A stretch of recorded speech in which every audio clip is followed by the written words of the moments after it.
यं लब्ध्वा चापरं लाभं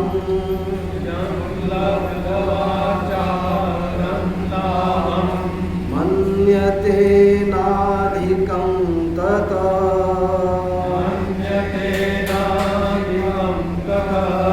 यस्मिन् स्थितो न दुःखे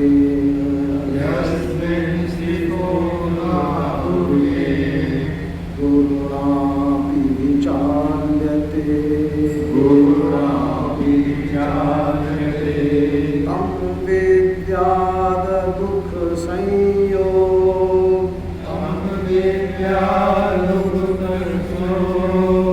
योगं योगसंज्ञितं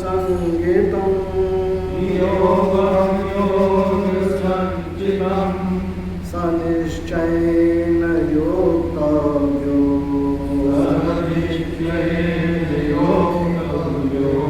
योगो अनिर्विण्णचेतसा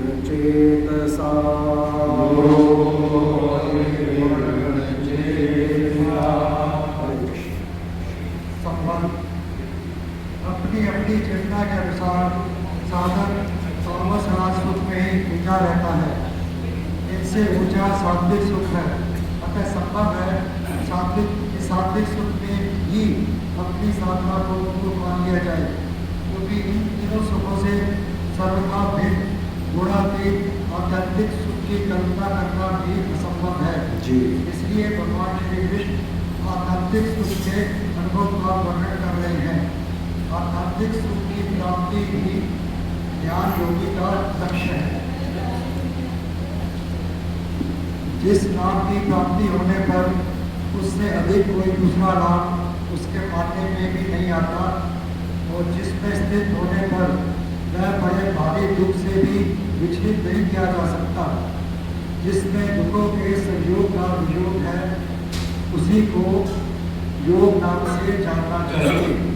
वह योग जिस ध्यान योग का लक्ष्य है, उस ध्यान योग का अभ्यास न उताए हुए चित्त से निश्चय दूर करना चाहिए। यह श्लोक सभी साधनों की पूर्णता की कसौटी है। आध्यात्मिक सुख के जैसा कोई दूसरा लाभ है ही नहीं। महर्षि याज्ञवल्क्य इस अक्षय सुख को वर्णन करते हैं। समस्त भूमंडल का ऐश्वर्य, स्त्रियां, धन भोग आदि हमें प्राप्त हो जाए और तीनों लोक में कीर्ति हो जाए, यदि इस सर्वोच्च भौतिक सुख को एक इकाई माने तो इससे 100 गुना पितृलोक का सुख होता है।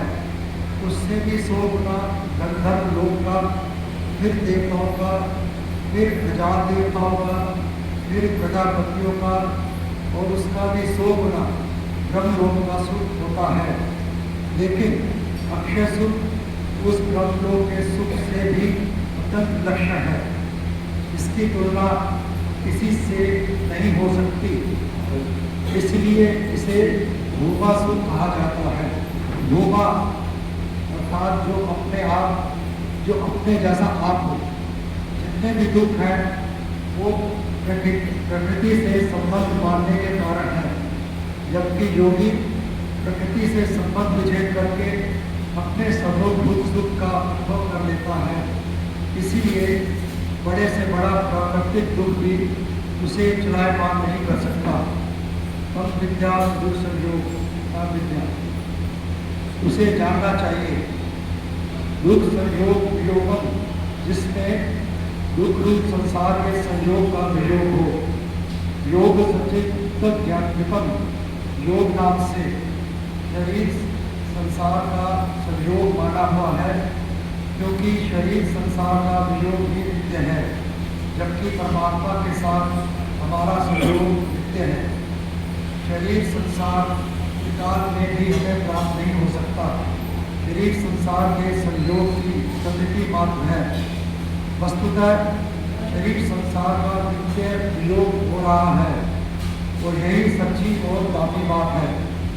इस नित्य वियोग को ही गीता योग कहती है, क्योंकि परमात्मा को हर देश काल स्थिति में प्राप्त ही है, उन्हें दोबारा प्राप्त नहीं कर सकते।